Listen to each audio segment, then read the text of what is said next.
talaga ang sigaw nila mga kababayan na pinangunahan talaga yan nila Kiko Matching Pangilinan. Dahil ang sabi nila, diktador, magnanakaw yung Marcos sa iyan eh. Galit na galit sila mga kababayan nung nalibing sa libingan ng mga bayani dahil mga Marcos magnanakaw.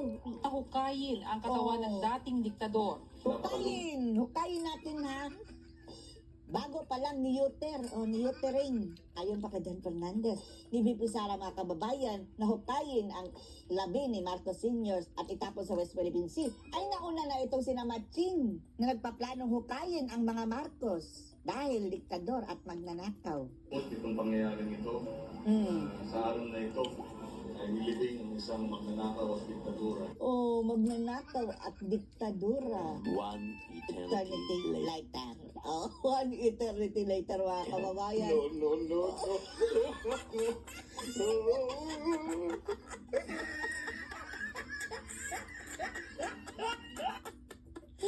Ay, naku! Ay, Diyos mio!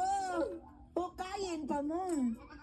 Hindi natin sukat akalain mga kababayan na ilang taon lang ang lumipas ay nakiparty na ang Matching sa Palasyo Malacanang. Oh, Diyos mio mga kababayan. Kompleto na sila.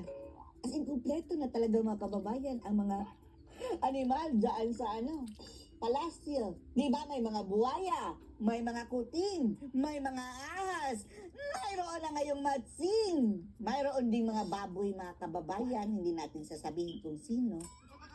Mayroon ding balyena at may kabayo pa. Si Petang Kabayo, vice ganda mga kababayan. Ang dakilang pink lawan. Nag-bash noon kay Marcos mga kababayan noon. Nung nangangampanya pa sila kay Robredo. Grabing bash nila mga kababayan sa Marcos. Ngayon, nakaparty na sa Malacanang ang kabayo, Petang Kabayo. May Matching. Ito mga kababayan.